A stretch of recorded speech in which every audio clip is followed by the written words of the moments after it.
Hello, everyone. Welcome. I'm Matt Pettit. I'm the Chief Scientific Officer here at IMT Matcha, and a very warm welcome. It's great to have you here with us today, and so many people from so many different places. It's really fantastic. And also a very warm welcome to our webinar entitled Tissue Preservation, Past, Present and Future in ART. And it's delivered by IMT Matcha in collaboration with IVF Tribe. Today's session brings together voices from biorepositories, museum-scale molecular collections, and even conservation-driven tissue banking, alongside clinical embryology and lab operations. So we're very lucky. This promises to be an exceedingly interesting webinar. The aim of the webinar is to explore what's working, what's changing, and what's coming next in the world of tissue preservation for assisted reproduction and also beyond. So with that, let me introduce you to our fantastic panel. Firstly, Christian Milewski, who's a biorepository technology manager at the US-based company Reprotech. And Reprotech's a long-established reproductive tissue bank which specializes in the long-term storage of gametes and embryos, predominantly from humans. They support fertility centers across the USA with robust cryostorage, governance, logistics and quality systems. So Christian brings deep frontline insight into what reliable, large-scale, in fact very large-scale biobanking really looks like.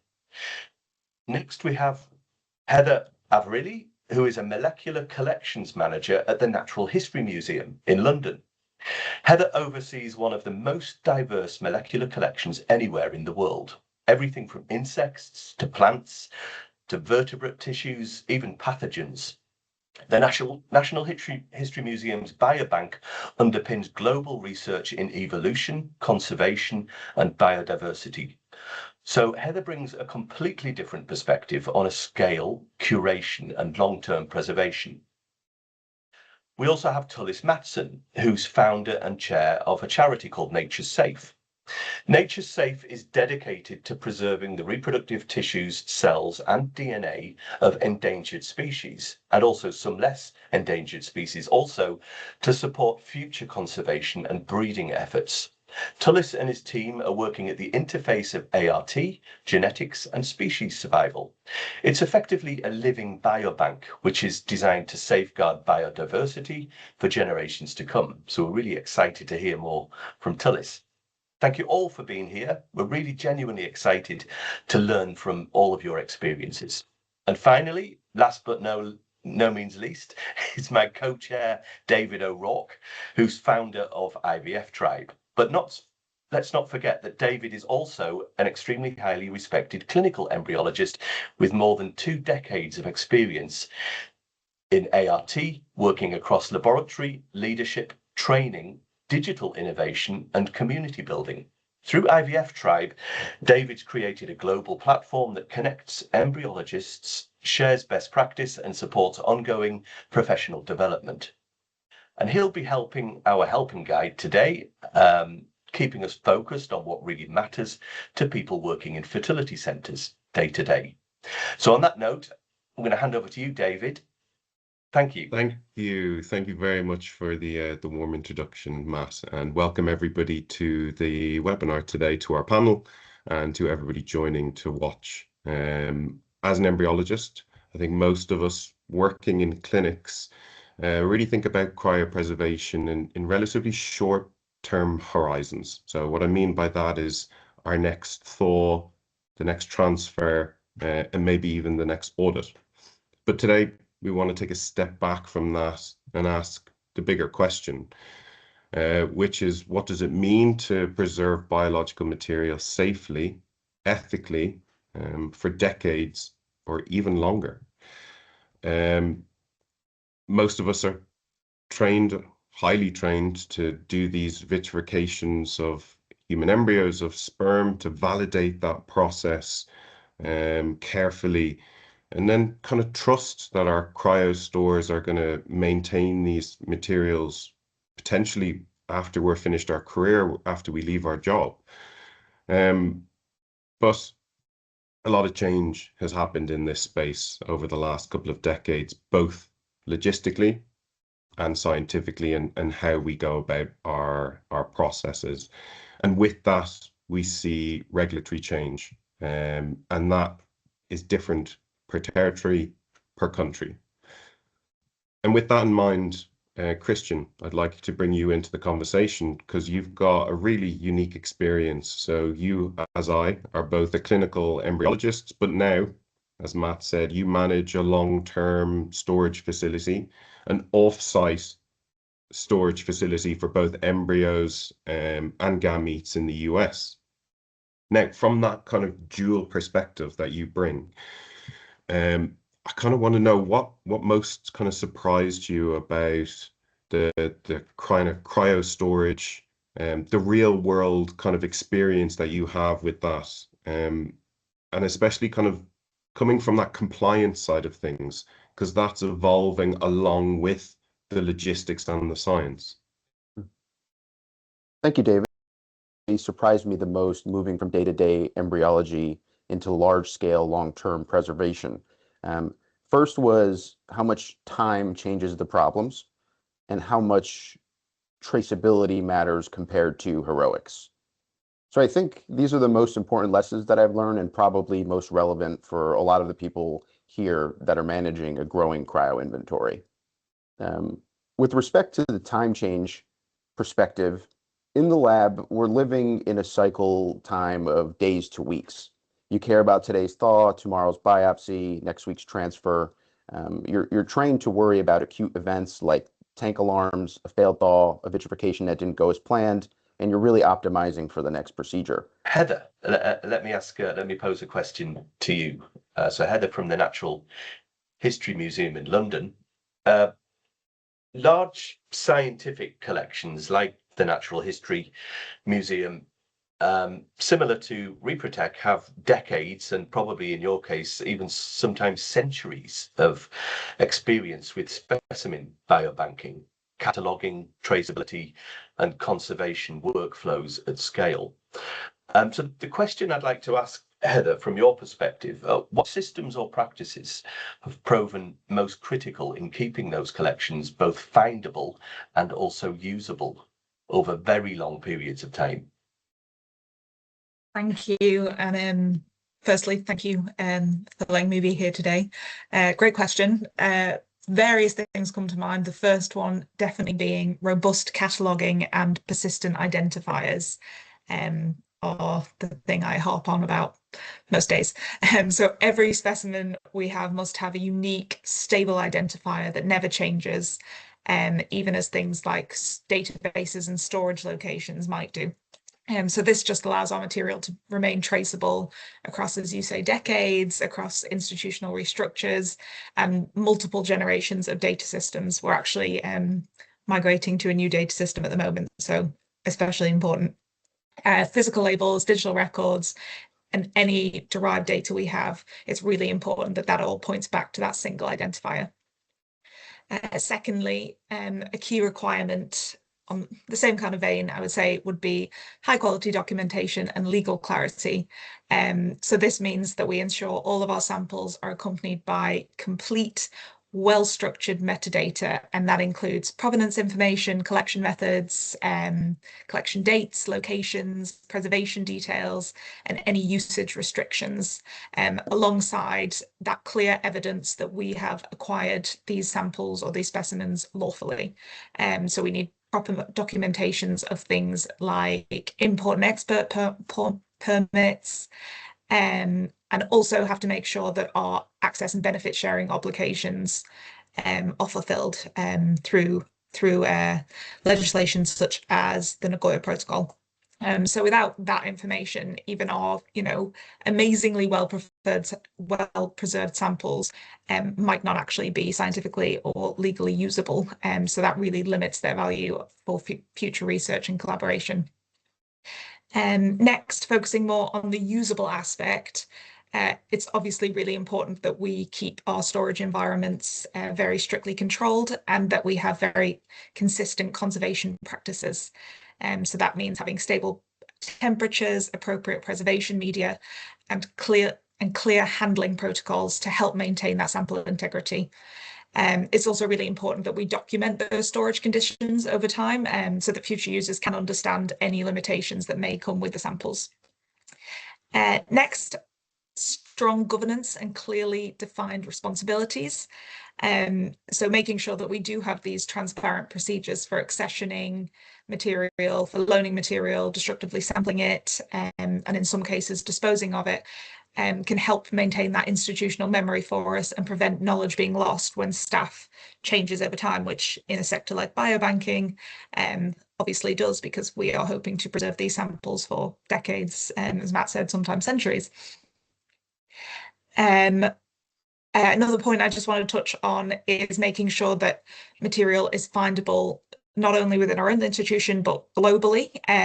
It's really important that we are able to share data when we can, and aligning our data and our systems with things like GBIF or the GGBN, and will ensure that our collections are findable on a much wider scale.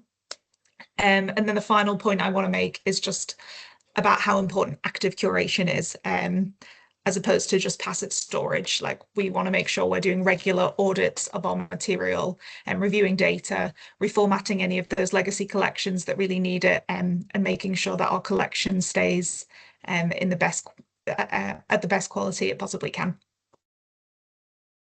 That's so interesting, because I think it really some of those points that you raised, it really gives me some fuel for thought, really, because we can learn so much from adjacent biobanks like yourself, and some of those things that you touched upon are things that we could kind of pull into clinics. And I know we learn a lot from aviation in clinical work, in terms of simple like checklists, making sure that we're covering all these things. But there's so much more that we can learn also from your experience with that long-term point of view, and really pushing out that horizon.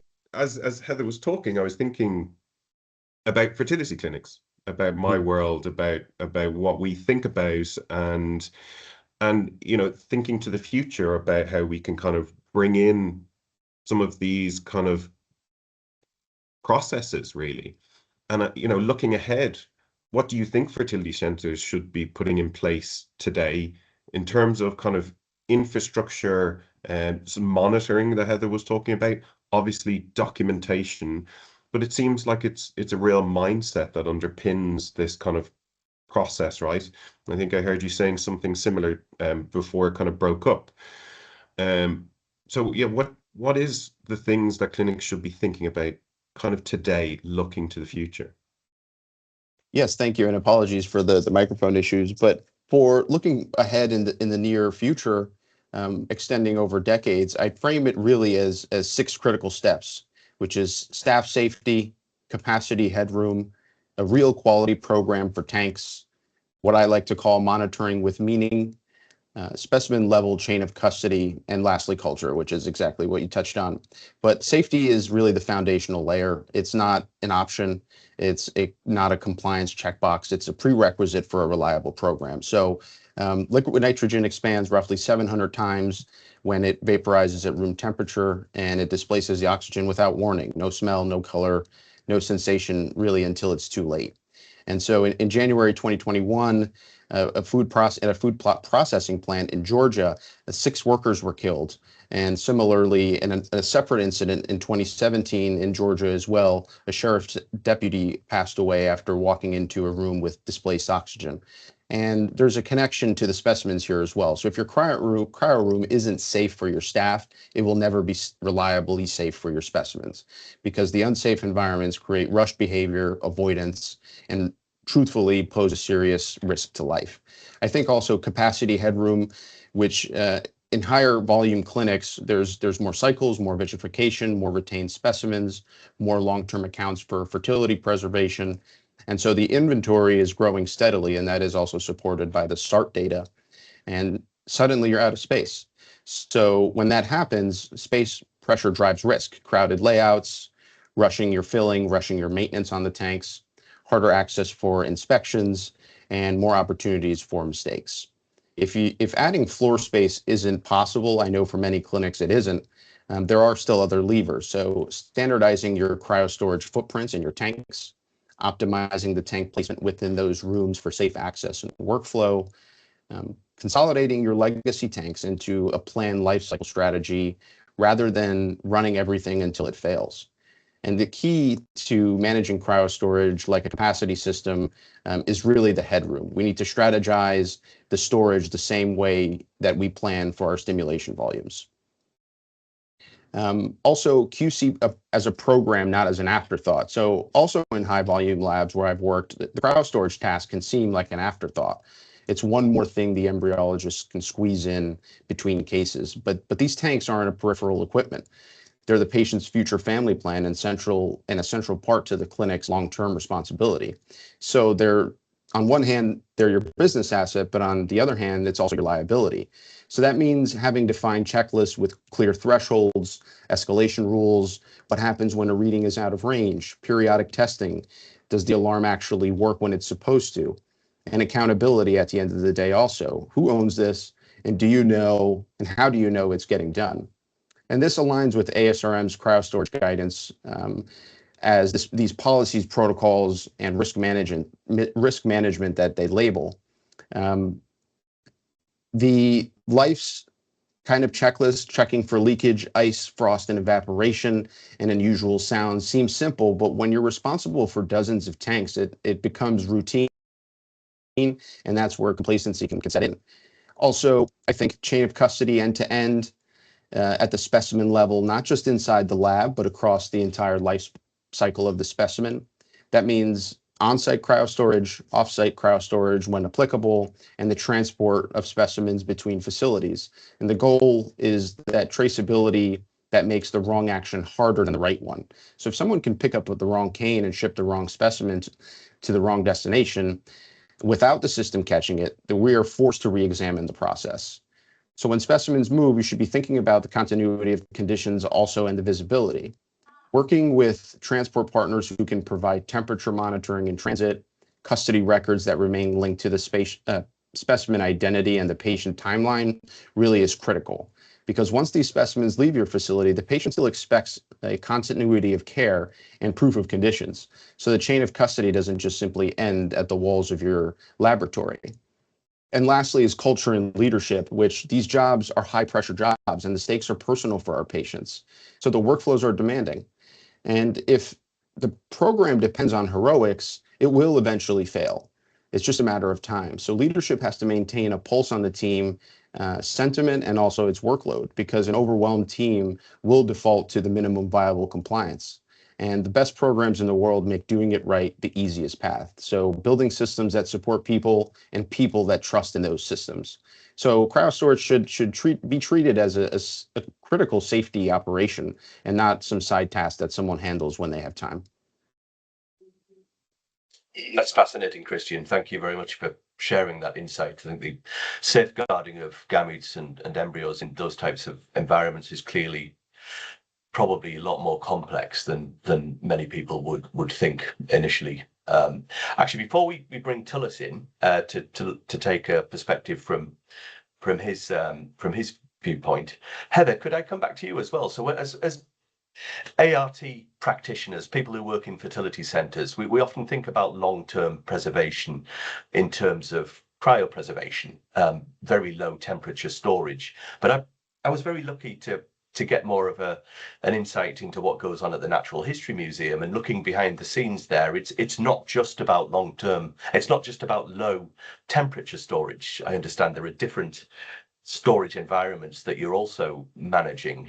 Could you give us a snapshot of the sort of range of different storage environments that you're working in, and perhaps just a flavour of some of the different types of samples that you're dealing with as well? I think that would be quite interesting. So our lowest temperature is liquid nitrogen vapor phase tanks, which of course have a boiling point of -196, and then we have ultra low temperature freezers, which are set at -80. We've got some -20 freezers, and then we've got ambient storage, so we've got humidity controlled cabinets. In terms of what we've got in them, it pretty much everything non-human that you can think of.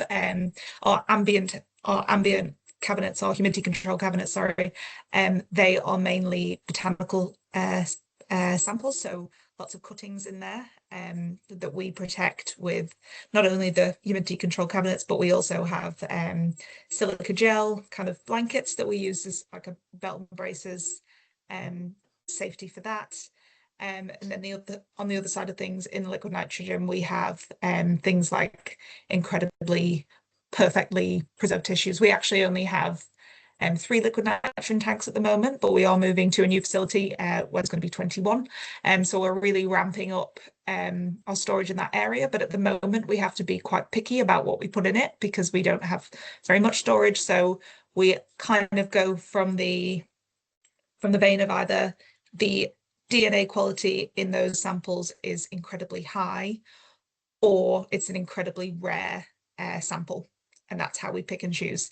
Whereas we've got lots more -80 ultra low temperature storage available, so slightly less good quality, or maybe things that you need more regular access to would go in those instead. And then of course we've got -20 freezers, which have, for instance, samples in ethanol in them, things like that. Thank you. I think it's time to bring Tullis into the conversation. So Tullis, Nature's Safe, it's a charity. It's often described, well, I've looked at the website, and also you yourself describe it as a living biobank. So it's preserving not just DNA, but tissues and cells that could one day regenerate life. You know, we think about Jurassic Park when we think about this sort of stuff. But when people imagine this, it's natural to focus on those cool, sort of exciting science, the stuff that we see on Jurassic Park. But I know as well, working alongside the charity, that true conservation also depends on other things as well. For example, biological data behind those samples. So the question for you, Tullis, is how do you protect not only the material itself, but also the genetic, the ecological, and the behavioral information that gives it long-term value, including the data that needs to be captured? Thank you, Matt. Thank you for that. And thank you for inviting me today. Yeah, it's great to be on board. And so, yeah, it's a great question, really. And any samples, whether it's an embryo or whether it's a northern white rhino sample, you know, when you store it in a tank, it's really important to make sure the data capture behind the scenes is just as important. Yes, you want to make sure those samples are secured. And one thing you did say, yes, we're a living biobank, and it is quite confusing sometimes just between a dead biobank and a living biobank. So effectively, we've got 370 different species, 7,000 vials in storage, and all those cells are still alive. We can bring them back, you know, at a pretty much moment's notice to a certain degree, and making sure that data is captured in the right way, where that animal comes from. And who it's come from is really important. The next thing is we want to profile these different species as well. That's really important to get that information. So when we're banking these samples, we want 50 different genetic lines to make them sustainable. But obviously we're doing our bit, but it's really important to reintroduce these animals that the environment that they're going back into is still there as well. And that's obviously vitally important. We're doing our bit, but obviously we need that bit in the background. So the data management we always see when you've got a few hundred cells, it's fairly, or samples, very easy. When you go to thousands, if not millions of samples, you need a really good data package behind the scenes, which is obviously what we use is the matcher system, which is the barcoding system behind the scenes, and that has all the information, the animal and everything else behind it. That's incredible work that you're doing. Quite inspiring, and yeah, quite amazing. I'm very, very impressed. I actually want to go back to a conversation that we had before we actually came onto the webinar. Just to let everybody know, we talked a little bit about some regulatory change that was happening in the US, where samples had to be stored potentially in the same state. And Christian, naturally, being in the US, I kind of just want to maybe we get back to that conversation a little bit and just expand a little bit on it now that we're able to have that time. And it's so interesting to see how the regulatory aspects of things can affect cryostorage to a massive degree across different regions. And from your vantage point, really is really interesting. So how do you kind of harmonize the logistics of cryostorage with kind of the regulatory kind of framework that you see across different states from where you are? Yes, so it's an interesting landscape in the United States, because I would say that there's some fragmentation from where the guidance comes from, and there's not really a single authority on rulemaking. You have the FDA, you have ASRM guidance, you have CAP accreditation standards, and then you have the local states and local municipalities that may enact their own laws. So specifically with the law that's coming out of California, it's mandating that any insurance companies that offer to pay some or all portion of the long-term cryostorage fees must retain those specimens within the state of California. And so, as in my experience, many of those patients in California, whether they are moving, just seeking fertility treatments in a nearby state, maybe they live in a city that sort of borders another state, we have so many patients that are moving their specimens between state lines, whether it's for long-term storage or going to another clinic, that many of these patients are going to have to rethink where they're storing their specimens and what that means for them personally. On the flip side, for clinics and companies like Reprotech, we have to really be quick on our feet and adjust if we don't already have locations in California that we can send samples to. So really, this ever-changing landscape between all of these governing bodies that don't necessarily tie in together really creates a challenge for everybody involved. And I think we can start to balance that burden with safety and access. So what we should do, in my opinion, is standardize the backbone of your business, whether you're in long-term storage or you're on the clinic side of things, and then localize the edges. So what I mean by that is build one core quality system for traceability, alarms, QC, really your whole practice and your whole business, and then add your local addenda where those laws or accrediting requirements differ. You have to be risk-based, so apply heavy controls to the irreversible actions, identity confirmation, transfers, disposals, shipping, and keep routine documentation lightweight or ideally automated where possible. This way you are compliant with the newest laws, and that preserves safety while protecting staff bandwidth and access as well. So, I mean, I know there's always conversations with legal teams. Many IVF clinics and companies like ours retain lawyers for situations like this, and I heavily suggest that you lean on them as much as possible for guidance in interpreting these laws that can be very finicky, at least in the United States. It's really interesting, Christian. And I think, for those of us who live outside of the US, there's a lot of food for thought there, because the use and the efficiency of large-scale off-site storage is something that's far less common outside of the US. It's certainly my understanding, visiting many hundreds of fertility centers around the world, it's not necessarily something that's considered even as an option to safeguard those samples. But you raised a very interesting point there, Christian, which relates to the almost like the globalization of gametes and embryos and perhaps other tissues and cells, the movement even across borders. And this might even be a question for Heather or Tullis. Also, brings additional risks. It brings additional challenges. So, how do we how does that apply to global movement as well as movement within a territory? So initially, Christian, if you could help us to understand that, or perhaps Heather, you could also give us a perspective on how you manage the importing or the exporting of tissues and cells globally, and Tullis as well, and if you've got any views on that. Yeah, first, I think it's really strong traceability standards. Ideally, they would be digital so that you can track the specimens everywhere they go, no matter what.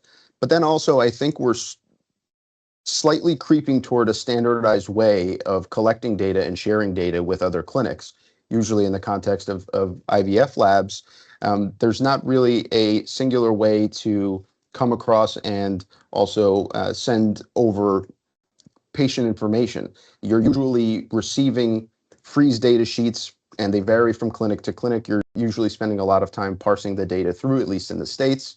And so maybe thinking digitally, but also physically about ways that we can streamline and consolidate the way the information is exchanged, so that more of a uniform method can be created, so that all of these different clinics, biorepositories in the United States, but also outside of the United States, can communicate efficiently and don't lose a piece of data anywhere. I also know that you wear another hat, which is Stallion AI Services, which is, very familiar with the import and the export of cells under liquid nitrogen. How do you manage that movement? Yeah, obviously it's changed a lot since Brexit came in. Obviously that's put quite a few barriers in place. So yeah, every animal has to be extra health tested depending on what countries it wants to go to. So there's certain regulations in place for that. So usually sort of the diseases that can be passed on through the semen, they're all tested to a very high level. On the endangered species side, there's the CITES agreement, so moving endangered species across borders. Obviously, that's to stop moving animal products, and obviously that puts barriers as well in the way when you want to move tissue samples back. So our vision is actually set up hubs around the world, do knowledge transfer, teach people how they can preserve these samples in a living state without necessarily moving them out of the country. Because the genetics in this country are quite often, you get from the zoos, are quite closely related. So we need those genetic abroad to make sure that we've got that full genetic profile. So there is a lot of barriers in the way, but there's ways sometimes of trying to get around those if we can. Setting up these hubs around the world is one way, but it is sometimes very difficult to bring them in at such speed as well. Because when an animal passes away and you want that sample, you need it within a certain time period to raise the paperwork in that time period. Sometimes quite difficult. That's fascinating. And so perhaps something that the human world doesn't really think about too much is that, it's a great way of transporting genetics, but it's also a great way of inadvertently transporting disease. So, Heather, from the perspective of preventing outbreak, to be probably melodramatic about it, but what are the sort of things that you at the Natural History Museum would do to safeguard the safe movement of tissue cells and perhaps even pathogens in some cases? Yeah, so a lot of what was said applies to us as well. Things like CITES permits, stuff like that is our bread and butter. It's the first thing we have to think about. And just slightly diverting away from your question a little bit, going back to that stuff I mentioned on provenance and things, that becomes especially important because you can't apply for the CITES permit without having that information as to whether the sample has come from and things. So everything kind of traces back to that first initial documentation piece. But in terms of making sure our samples are safe, we try not to take things in, for instance, that seem like they would be high risk for a start. So we try and cut it off at the source. But for things especially like bird samples, tissue samples, blood samples, we have to make sure that they weren't collected kind of like certain times. So I was doing a loan recently for some bird tissue to go to Chicago, and I had to make sure that avian flu wasn't prevalent where they were being, where the samples were collected from at the time, things like that. We also have to kind of give out a statement saying that these samples were collected in a certain way, they have been stored at a certain temperature, or they've been ethanol, all of those things that will help stop the likelihood of passing something on. I've lost my word, sorry. So things like that, just making sure that we're doing everything we can, and that we're declaring everything that we can. Basically, we are giving our knowledge and then letting the CBD, for instance, make that decision and say, yes, okay, that's fine. And that points back to something I think that Christian raised earlier around keeping that audit trail as well, having a chain of custody, or a digital chain of custody even, that helps you to document all of those transactions when specimens move from one place to another, I guess is absolutely paramount in in your world as it is in the human world. Would you mind if I stay with you, Heather, for the next question? Before I pose the question, could I just also let the audience know that there is a facility for you to also ask questions? So you can use the Q&A section in this Teams meeting. Please don't use the chat because it won't work. But if you can put any of your questions that you may have for our exciting panel of experts into the Q&A, we'll get around to answering as many of those as possible towards the end of this panel discussion. But the question that has come through for you, Heather, I'll read the whole thing out. It's basically saying that at the Natural History Museum, you're effectively managing a snapshot of life on Earth. So it's literally a biological time machine, almost. But what's the wildest or the most surprising way that a specimen that was collected perhaps decades ago has suddenly become scientifically valuable again because of new technologies that we couldn't have imagined at the time of collection? Thank you. That's a great question. I love the term biological time machine. That's great. So I can't point to a single specimen, I'm afraid, but I can talk about a collection that I love talking about that really stands out to me, called the Insect Pollinators Initiative Collection, or the IPI. And that consists primarily of bumblebees, tens of thousands of them. I think we've got about 50,000. And what the IPI was a major UK-wide research programme, with its aim being to understand the causes and consequences of pollinator decline. And so it's looking at factors such as land use, pesticides, pathogens, and environmental change, and trying to generate evidence to inform conservation and policy from that. So the collection itself was originally distributed across 5 institutions across the UK, and it consisted largely of dry pinned specimens. But when the research programme concluded, the Natural History Museum actually acquired the majority of the material, and we transferred it into long-term storage at -80 to preserve it for future use. Although at the time, some degradation had obviously already occurred because it was dry pinned. But the decision to freeze the material at ultra low temperature ensured that it remained stable from that point onwards. So fast forward to today, and about 2,500 of those bumblebee specimens have now been revisited for a totally new line of research, and their abdomens are actually being analysed to screen for parasites. So that's just a really lovely example of how material that we collected, or other people collected many, many years ago, has now become really valuable again as answering new research questions, and a really great example of why biobanking is so important. Yeah. That's so cool. It's such a cool story. And do you know what? It really underpins the responsibility that we have as having these biobanks and storing this material. And I suppose you have some kind of references to circumstances that are kind of unusual, but so cool. And all the responsibility on all of us seems to be a big one. And my world, it's embryos and gametes, so it's life.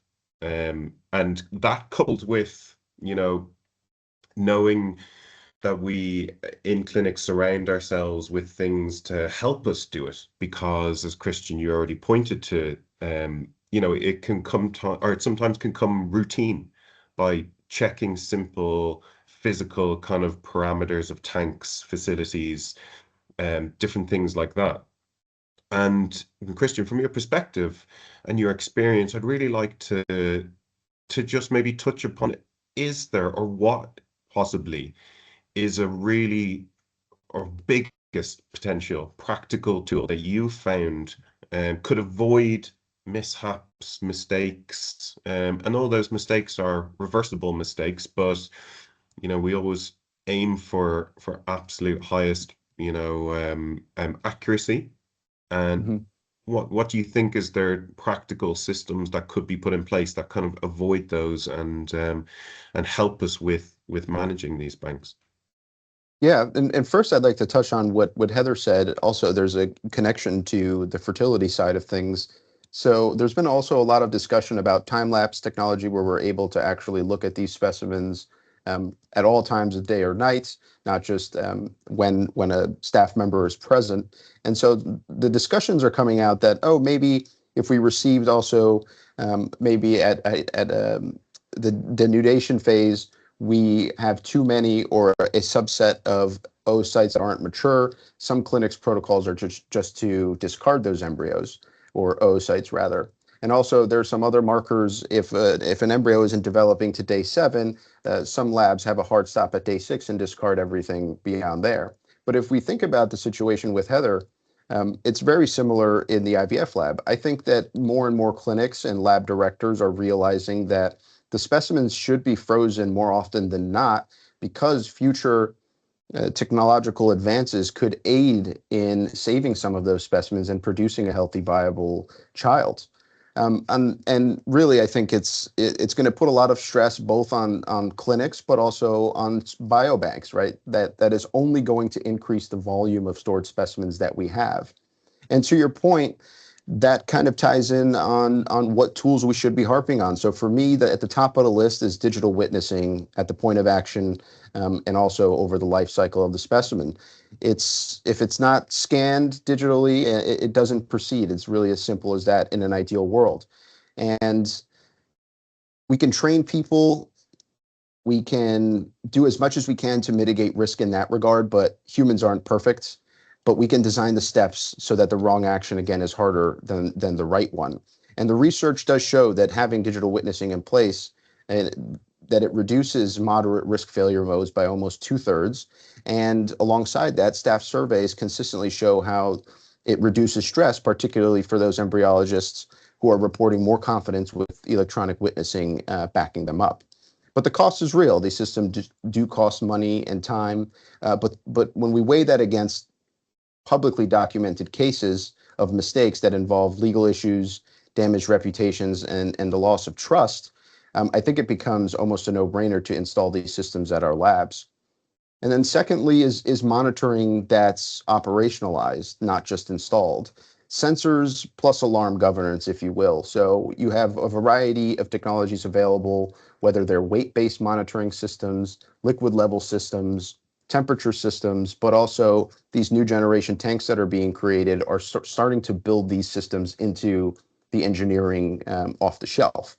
But what's important is that we have the standards beyond just what is offered off the shelf. So building systems that consolidate these readings into a singular dashboard so that our staff members are not overwhelmed with nuisance alarms at 2 a.m.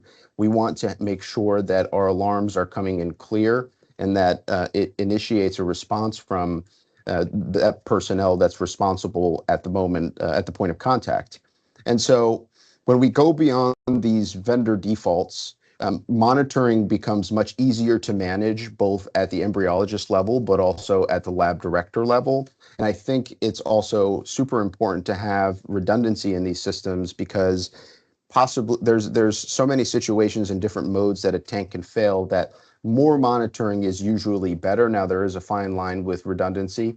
Over redundancy isn't also super efficient and effective, but striking that balance between the two can really prove that you can save some samples ahead of time with that notification that comes in if your monitoring program is really focused on what's happening with the tanks, the change over time, and the validation of that data.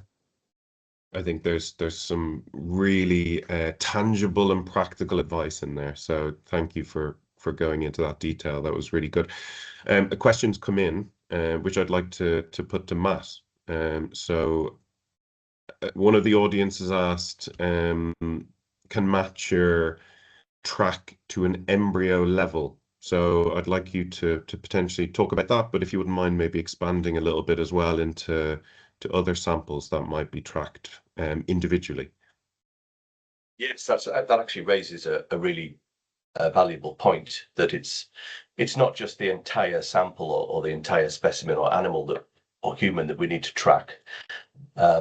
It's equally as important to be able to identify those tissues and cells, gametes, embryos, down to the individual gamete and embryo level. So with systems like Matcher, as the question poses, it is possible to do that. And I think these days it's more and more important that it is possible to do that, particularly because in human fertility, it's not just the identity of the patient that's important anymore, particularly with the introduction, as Christian talks about, with time lapse, where the quality of the individual embryos is being monitored as they develop, but also the introduction of pre-implantation genetic testing, for example, where we now know the genetic health or the genetic status of the individual embryos. Once we're empowered with that knowledge, it's really important that you don't make mistakes with that information, that you are not only transferring the correct patient embryo, but also transferring the correct embryo that's been selected to maximize the pregnancy outcomes for that patient and to minimize any transfer of abnormal genetics. I guess that also applies equally to the non-human world as well, where you want to be able to, so for example, Tullis, is it equally important to identify individual animals that are being used for breeding? Would that be something that would be of concern to you, Tullis?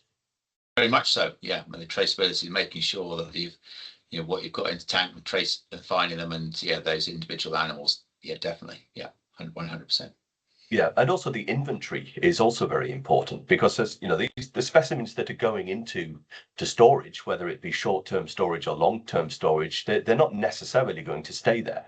I mean, hopefully they will be removed at some point, either for transfer to treat infertility or to help with family planning, or in the case of other activities, especially like Heather's work, to be used in research. We need to be able to know what specimens have gone in, but also what specimens are coming out. And we need to be able to track the movements of those individual specimens within these long-term biorepositories, whether it's cryopreserved or otherwise. So that digital chain of custody can be quite complex, because the samples are moving almost in all directions. It's not just unidirectional, it's bidirectional. And if we don't capture that data in real time at the point of collection all the way through to the point of use and every transaction in between, then we have the potential to lose sight of those individual gametes and embryos. And those blind spots can be quite risky. So well-developed systems have the capability of doing that. It's really time to start introducing those now as the biorepositories start to grow and expand. Hopefully that answers that question, David. It does. Thank you very much. And one of the things that I think we've talked a lot about is kind of what are the actions that we can do now? What are the things that are currently in practice, and what are we looking at? And I also think we're at a perfect point to now look into the future and see what's coming at us. And Christian, as an expert in this space, we kind of hear and we read about things like next generation cryoprotectants, an exciting potential next development. I'm wondering the viability of these things, the scalability, nano warming. What's your perspective on how that might affect cryopreserved samples going forward in the future? Yeah, absolutely. I think in routine art, vitrification performs very well and survival rates are strong, and so the biology is mature. But the near-term impact of these emerging technologies is less about replacing what we do today and more about expanding what we can preserve reliably, improving consistency at scale, and opening new clinical indications. So for oocytes and embryos, the volume is your friend. Warming is fast and uniform. The thermal mass is quite tiny. But as the samples get larger, ovarian tissue, testicular tissue, or organ scale constructs, rewarming uniformity becomes really the bottleneck. So when you warm conventionally from the outside in, you create these temperature gradients. And so the surface warms faster than the core. And that differential causes thermal stress, ice recrystallization, and mechanical damage. And so at larger volumes, conventional methods just can't achieve that uniformity. So that's why nanowarming is so exciting. Nanowarming targets that rewarming problem directly, The flagship example was done at the University of Minnesota with work led by Dr. John Bischoff, which was published in Nature in 23. They achieved the first successful transplant of a vitrified and nano-warmed organ, which was a rat kidney, and that kidney was warmed, transplanted, and functioned normally. That's a proof of concept milestone for the industry, really. But for art, the near path is complex tissues first: ovarian tissue preservation, testicular tissue preservation, and helping larger constructs where warming consistently is the limiting factor. On cryoprotectants, the research direction is about reducing the toxicity and controlling the ice behavior. So traditional penetrating agents like DMSO or ethylene glycol work, but they're toxic at high concentrations, and higher concentrations are often needed for larger samples. So if these innovations land clinically, the workflow impact will be potentially wider tissue acceptance in the ovarian, testicular, and other large constructs, but also a heavier emphasis on validation, quality control, and training, because the biology can be great, but the program only works if it's reproducible and governable.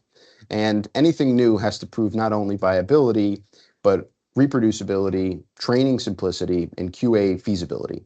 So that's why I expect a stepwise adoption, specialized tissue applications first, then downstream learnings from assisted reproductive technologies, only if they truly improve safety without adding any operational fragility. That's mind-blowing, Christian. I mean, could you imagine a world where, not just testicular tissue or ovarian tissue, but other organs, whole organs, could be cryopreserved for use in donation? That would be a game changer. Right. And so that drastically also changes the way we need to think about our biobanks. I mean, does that change the tank types that you would buy? How does that change the maintenance on the tanks? How does that change your operation going forward? I mean, there's a lot to consider here from a very exciting outlook on the industry. Yeah, probably from your perspective as well, Tullis, being able to freeze much larger volumes of tissue, with a view to what can be done in the future, must be an exciting prospect. Definitely. When these animals come in, species literally on the brink of extinction, you're trying to cryopreserve them, and obviously the larger the thing you're trying to freeze, obviously the harder it is to freeze. It's quite a sort of stressful moment, but obviously when it works, it's just the most amazing thing. I mean, literally on Christmas Eve, we were dissecting a pair of leopard testicles, literally, and getting semen from them. And we managed to do it. But the larger volumes, like we're doing a project with a crayfish, trying to freeze crayfish embryos and eggs, is really challenging. And some of these crayfish are really, really endangered in the UK. So yeah, to freeze something much larger, another project we're doing, trying to freeze butterfly larvae, which I believe is, if we could pull this off, it would just be phenomenal. We've been freezing things down and bringing them back to life for 30 years, but there's always the challenges out there and these cryo technologies and where the ice crystals form, and looking at all those different cryoprotectants out there. It's an amazing world out there in that sense, when you get these challenges come in to try and freeze these species literally on the brink, and having these great people on board that we can lean to and try and find these new technologies. I think we've got 7 species literally in our tanks that are extinct in the wild. So looking at these new cryo technologies is, I must admit, is absolutely paramount. Yeah, especially when you think about other species like birds and insects and fish, where even the oocytes are comparatively large, fatty cells that we need to contend with, and there are far more of those types that we've so far been unable to freeze or cryopreserve successfully than there are those that we can. So the research here is extremely valuable to the 100%. Preservation of the species of the future. Heather, I'm going to ask a question that's come in. Turn it over to you. It's the inevitable question about AI. It creeps into everything. AI as in artificial intelligence, not artificial insemination. So is AI coming? Is it here already? And how could AI transform how large scientific collections are managed? And actually, we'd love to open this up to the whole panel afterwards. So nice to be able to take a view from Christian, Tullis, and David as well. What can we expect from AI in this field? So I would say that AI is very much already here. In some areas, it's kind of quietly been a part of how we work for a while now. But what's really changing or ramping up is the scale at which it can be applied and how accessible the tools are becoming. So for very large collections like we have, the Natural History Museum as a whole has about 80 million specimens. AI has the potential to be really transformative for us. So one of the big opportunities I see is around data enrichment. Many of our collections are, very old, and they hold vast amounts of legacy information, and that might be in the form of handwritten labels, historic records, or very partial metadata. And AI can help us extract, standardize, and link this information far more efficiently than manual methods on their own. I would say that's particularly relevant in the context of initiatives like Disco UK. For the benefit of people that have never heard of that, that's basically an initiative to create a unified digital infrastructure for natural science collections and make them more discoverable and usable at scale. So it's going to play a really important part there. And it's also got very clear applications in the image analysis and pattern recognition kind of piece as well. As digitization accelerates, I think machine learning tools can really help us with specimen identification, morphological comparison, and anomaly detection and quality control across really large data sets. And then finally, from a collections management perspective, I think AI can probably help support predictive maintenance and risk management. For example, identifying patterns in storage conditions and flagging inconsistencies in records. All that being said, it's very much not a replacement for curatorial or scientific expertise. And I think the value of collections still rests on that really great provenance, robust metadata, and informed human judgment. AI works best, in my opinion, as a support or enhancement tool alongside that expertise. And it'll help us manage the scale, but it's certainly not a replacement. So it's really complementing your professionalism across the field. Probably, actually, the AI-powered imaging probably resonates with you, David. But what, in your perspective, or from your vantage point, do you think AI-powered imaging can make a real benefit to the treatment of infertility in the human sector? Yeah, and I think just as Heather was talking, I had a little time to kind of think about what would I like AI to do if applied to cryopreservation. And the way we apply it currently is looking at the development of embryos and the prediction of pregnancies and live births. And applying that kind of technology would be great if we could analyze per embryo with AI and allow that AI to determine what the protocol would be for that embryo and see if we're able to maximize our freezing and thawing, having bespoke protocols per embryo, because we do see some embryos not surviving the process. Often those embryos are poor quality, so maybe it's our process. Maybe it's the way we're vitrifying and thawing those embryos. So could an AI system be able to go down to the cellular level of the embryo and determine the right protocol for that embryo? Christian's already pointed towards what we have at the moment, which is very robust.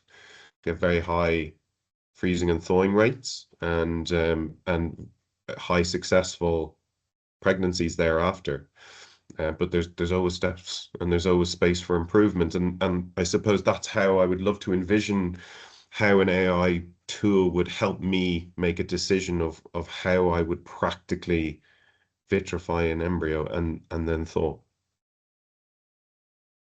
That's great. Yeah, it's interesting to note that there are so many different variables involved in that process that contribute towards the success of the gamete or the embryo. It's, perhaps it is a way forward, making use of AI to be able to pull all of that data together and see where the common threads are, to be able to figure out, not only what is the best embryo, but what makes the best embryo. That's a really interesting prospect.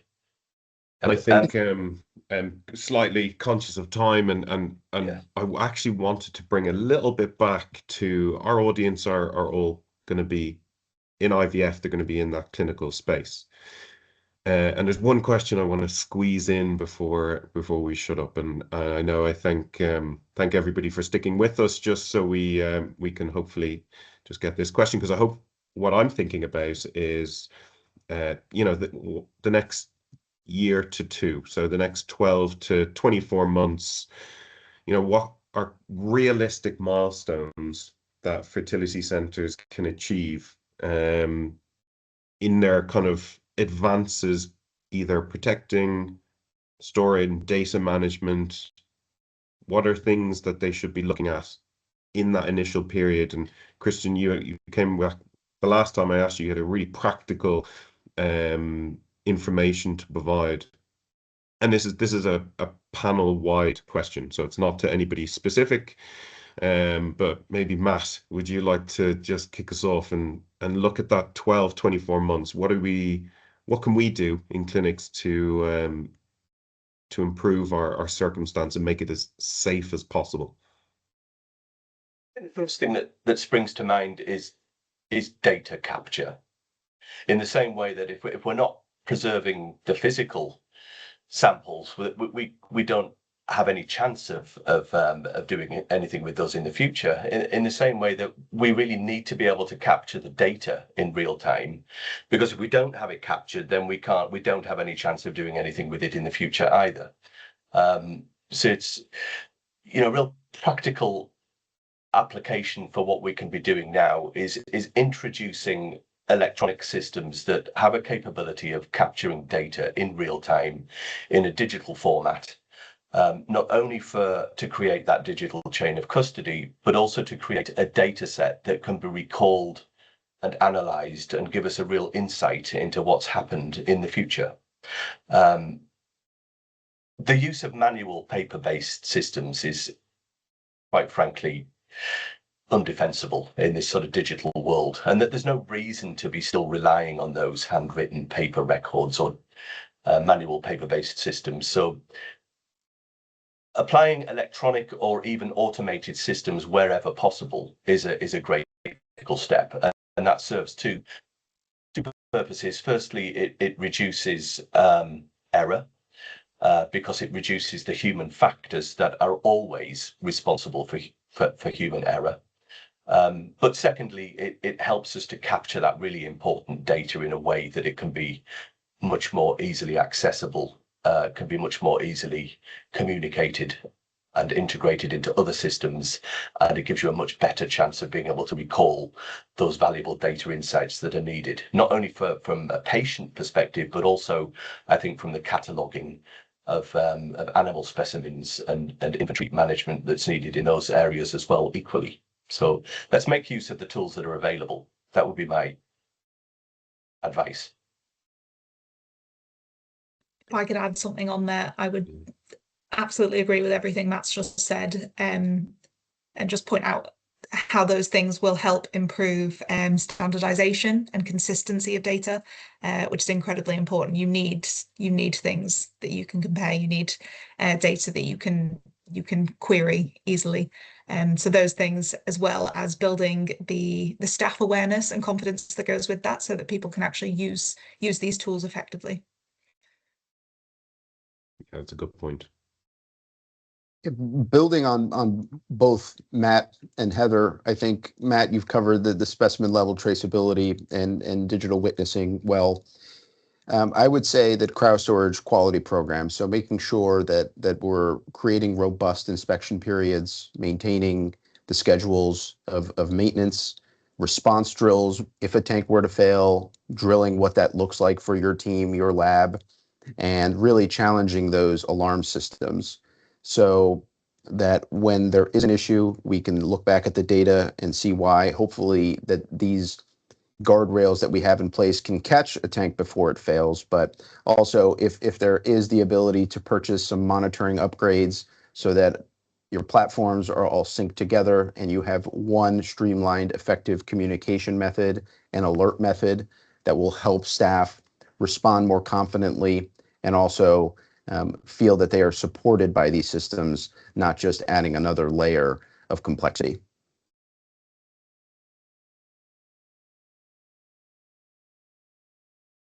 Perfect.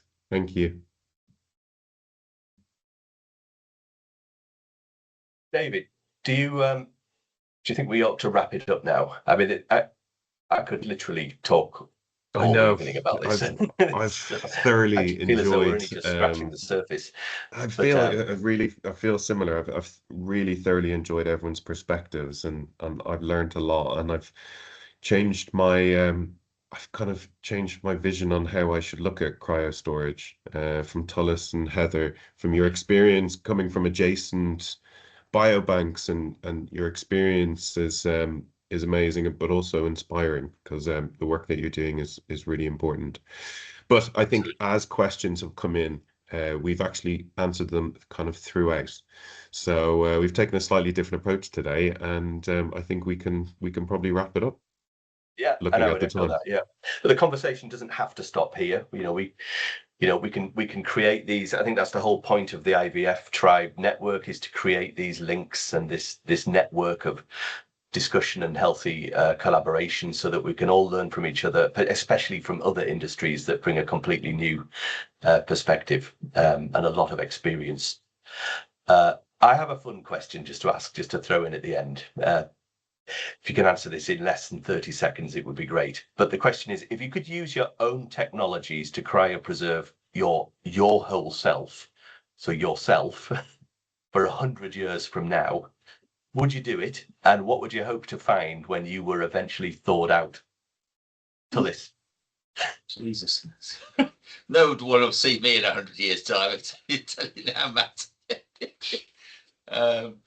Yeah, I mean, obviously, you hear all these big cryo places that have got human brains and things stored in them, and I suppose it would always be what's the film where he wakes up? I can't remember the name. Forever young, yeah. But Yeah. according to Christian, it's no longer science fiction. It's actually happening, Tullis. So Yeah. So no, yeah, I'd obviously certainly give it a go. Definitely, if we're doing it to other species, so are we going to do it to humans? Well, we are doing it to humans, obviously. yeah, I mean, it would be nice to see that from a conservation perspective, that habits and attitudes towards climate control, for example, might have changed in 100 years' time. That we're sort of Well, they're trying to woken bring up back to the woolly fact that- mammoth, aren't they, at the moment? And we're the right environment for that. But that's Yeah. very true, Matt. Yeah. I think Heather, I'm would you freeze yourself, Heather? I mean, out of sheer curiosity, absolutely yes. Of course I would. definitely. In terms of what I'd like to find, obviously I'd like to think that biodiversity is better protected than it is at the moment. But also going back to that, I think first or second question you asked me about what wild way is something that we haven't even thought about being reutilized in the biobank. I would love to have about 100 more answers to that. Christian, are you up for a deep freeze? Yeah, I think personally, no.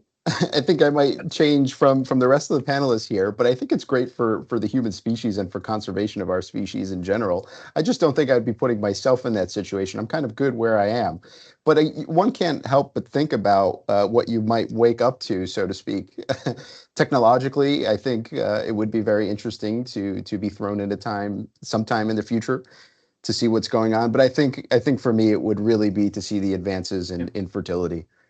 And really seeing where it's gone since the last time I guess I was here. So, David, can we expect a David think, O'Rourke 100 years into the future? Absolutely. I think freeze me straight away. The curiosity would kill me not doing it. So yeah, I would be well on board to see what the future would like. I think I'm too nosy not to. I think I would echo that as well, although I'd probably like to find a more inventive and fun way of pickling myself than low temperature. So that would be my challenge. Okay, thank you, everybody. David, if you'd like to wrap up then. I think we better bring a Yes, close. yeah, thank you, and thank you for the thought-provoking question that that we finished on. But I really think we stretched out our horizons. Our audience are all coming from a clinical background, and we looked at what we're doing in biobanking and in storage of species that are going extinct, and considering a different model with Christian, and how can we centralize our storage, and how can we do it ethically and effectively. And I think we've really learned a lot, and I think, as you said, we're scratching the surface, and I feel like this conversation can continue, and I hope it does at another time. But thank you all for joining us, and thank you all for sharing your knowledge. It's been really great. Thank you, David, and thank you again, Christian, Heather, and Tullis, and my co-chair, David.